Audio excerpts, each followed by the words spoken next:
लगातार latest educational videos देखने के लिए सब्सक्राइब करें इनसाइट स्टडी फोरम चैनल को और प्रेस करें बेल आइकन में ऑल को सभी नोटिफिकेशंस पाने के लिए। नमस्कार, welcome to Insight Study Forum. आज के वीडियो में हम पूरी बात करने वाले हैं डीएलएड फोर्थ सेमेस्टर के विज्ञान के सिलेबस के बारे में, जिससे हम जान पाएं कि कौन कौन से चैप्टर्स को हमको पढ़ना है और कौन कौन चैप्टर्स फिजिक्स, केमिस्ट्री और बायो में आते हैं। तो यहाँ पे आपके सामने विज्ञान का पूरा सिलेबस लिखा हुआ है, विषय वस्तु लिखी हुई है, जिसमें चैप्टर 1 से लेकर के हम 7 तक पढ़ेंगे। और ये वो चैप्टर्स हैं जो आपके यूपी टेट, सी टेट में क्वेश्चंस यहाँ से भी आते हैं। तो आप लोग यहाँ पे इसको प्रिपेयर करेंगे, परंतु ये आपके आगे के परीक्षाओं के लिए बहुत ही उपयोगी चैप्टर्स रहने वाले हैं। तो सबसे जो फर्स्ट चैप्टर आपका है वो है जैव विकास, और इसमें पारिस्थितिकी तंत्र व उसके घटक, कौन कौन घटक होते हैं, जैविक और अजैविक। जैविक का मतलब होता है बायोटिक और अजैविक का मतलब होता है अबायोटिक। इसका मतलब क्या होता है कि हमारे चारों तरफ कुछ ऐसे घटक, कुछ ऐसे कंपोनेंट होते हैं जो जीवित होते हैं। जैसे आसपास के एटमॉस्फेयर में जो बैक्टीरिया होंगे, जो फंगस होगा, या दुनिया भर के जो कीड़े और इंसेक्ट्स होंगे, वो कैसे होंगे, वो होंगे बायोटिक। लेकिन आसपास के एटमॉस्फेयर में जो एयर है, जो सॉइल है, जो पानी है, वो कैसा है, वो है निर्जीव, तो उसको हम बोलते हैं अजैविक। तो ये सभी चीजें हमारे पारिस्थितिकी तंत्र में हमारे साथ जुड़ी रहती हैं और परस्पर हम आगे बढ़ते रहते हैं। तो वहां पे हम पूरा इसको पढ़ेंगे, और जिसमें जो क्वेश्चन ज्यादा आते हैं वो है जैविक घटकों में खाद्य श्रृंखला, यानी जो फूड चेन है, एक के ऊपर एक डिपेंड रहता है। तो इसको पूरा डिटेल में हम पढ़ेंगे, फूड चेन को। खाद्य जाल, इसको हम पूरा पढ़ेंगे। यहां से क्वेश्चंस आते हैं, आपसे एग्जाम में क्वेश्चन पूछ सकता है कि खाद्य श्रृंखला और खाद्य जाल में अंतर क्या होता है। उसके बाद फिर हम पढ़ेंगे पारिस्थितिकी पिरामिड, यानी हमारे इकोलॉजी के अंदर एक पिरामिड होता है जिसमें सबसे नीचे आधार पर एक जानवर होता है या फिर उत्पादक होता है, और जैसे ऊपर हम बढ़ते हैं वैसे वैसे जंतु ऊपर बढ़ते चले जाते हैं। तो पूरा हम बात करेंगे पिरामिड की। तो इसका मतलब क्या है कि ये चैप्टर जो आपका फर्स्ट है, ये डील करता है बायोलॉजी यानी जीव विज्ञान, जिसमें हम जैव विकास की बात करेंगे, खासकर बायोलॉजी में, जीव विज्ञान में। और उसके बाद जो भी कंटेंट आपके सामने लिखा हुआ है, ये डील करता है इकोलॉजी से और इन्वायरमेंट से। जैसा हम जानते हैं कि आपके सी टेट में या फिर यूपी टेट के अंदर एक सिलेबस पूरा है किसका, इकोलॉजी का और इन्वायरमेंट का। तो वहां पे क्वेश्चंस बहुत आते हैं। तो ये पूरा पढ़ने के बाद में, ये चैप्टर पूरा मैं फिनिश करूंगा, तो डेफिनेटली मैं आपको गारंटी दे सकता हूं कि आप उन क्वेश्चंस को जो आपके सी टेट में या फिर यूपी टेट में आते हैं, आप उसको इजीली सॉल्व कर लेंगे। ठीक है। उसके बाद फिर हम पढ़ेंगे खनिज एवं धातु, यानी मिनरल्स और मेटल्स क्या होते हैं, जिसमें हम बात करेंगे विशेष रूप से ओर के बारे में। ओर का मतलब होता है अयस्क। ठीक है, अयस्क से धातु का निष्कर्षण। जैसा हम जानते हैं कि हमारे चारों तरफ जो बिल्डिंग्स बनी होती हैं, जो फैक्ट्री, जो कारखाने होते हैं, उनमें धातुओं का इस्तेमाल होता है। ठीक है, हमारे छत पे जो लिंटर पड़ा हुआ है उसमें सरिया पड़ी होती है, तो वो धातु होती है। ठीक है।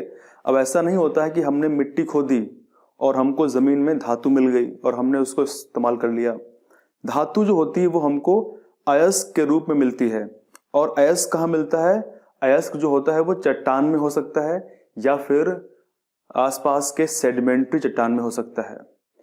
तो हम क्या करते हैं, हम उस चट्टान को तोड़ते हैं जिसके अंदर एक विशेष और विशेष अयस्क पाया जाता है, और उसके बाद में हम उस पर कुछ प्रोसेस करते हैं, और उसके बाद हम उस पर कुछ विधियों द्वारा उसमें से धातु को निकाल लेते हैं। तो यहाँ पे हम पूरा जानेंगे कि धातु का निष्कर्षण कैसे होता है, और फिर धातु और अधातु क्या होती है, और धातु अधातु में अंतर क्या होता है।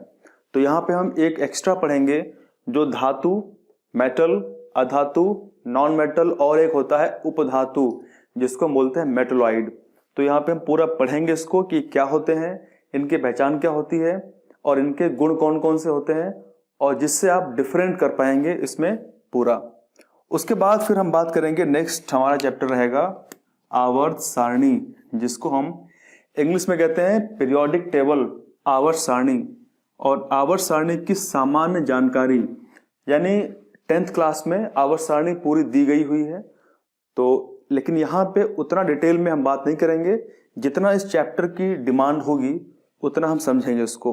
और जिसमें विशेष रूप से हम बात करेंगे किसके बारे में, इलेक्ट्रोनेगेटिविटी के बारे में। फिर हम बात करेंगे चैप्टर नंबर 4 की, जो है रक्त की संरचना, यानी ब्लड का स्ट्रक्चर क्या होता है, ब्लड में कौन कौन से कंपोनेंट होते हैं, आरबीसी, डब्ल्यूबीसी, प्लेटलेट्स क्या होते हैं और इनके कार्य क्या होते हैं। यहाँ से क्वेश्चंस बहुत पूछे जाते हैं, तो हम इसकी पूरी बात करने वाले हैं।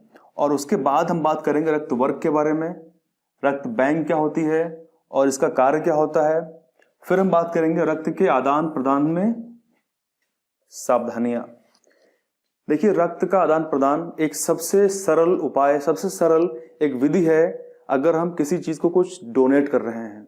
जैसे मान लीजिए, अगर कोई व्यक्ति किसी दूसरे व्यक्ति को कुछ डोनेट करता है, दान करता है, तो सबसे आसान क्या है जो दान कर सकता है, वो ब्लड है।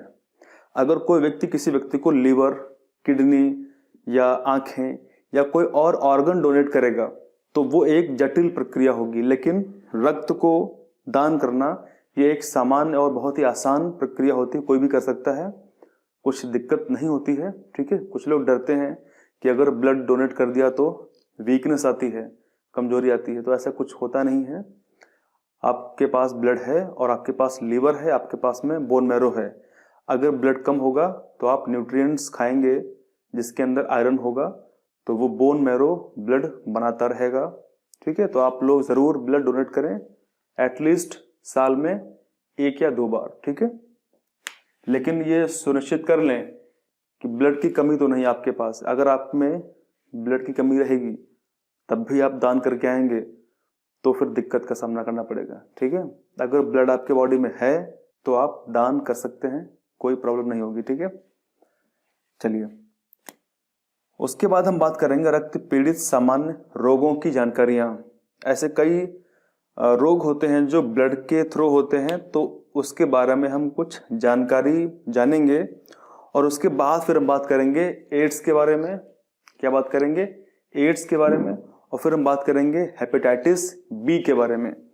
यहाँ से क्वेश्चंस बहुत आते हैं और काफी इंपॉर्टेंट भी है जानना ये, और काफी इंटरेस्टिंग भी, बहुत ही मजेदार भी है एड्स के बारे में जानना, है ना, एड्स, HIV।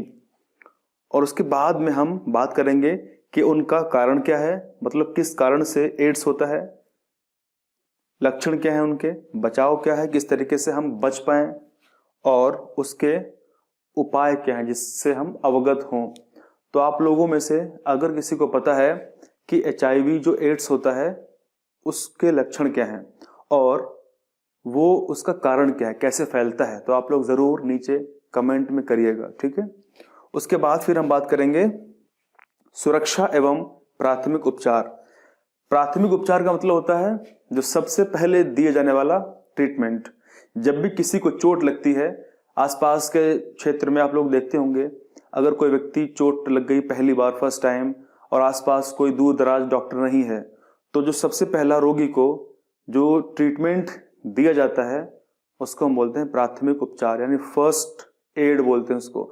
और अमूमन प्रत्येक घर में, हर घर में मोस्टली ऐसा मुझे लगता है फर्स्ट एड बॉक्स रखा होता है।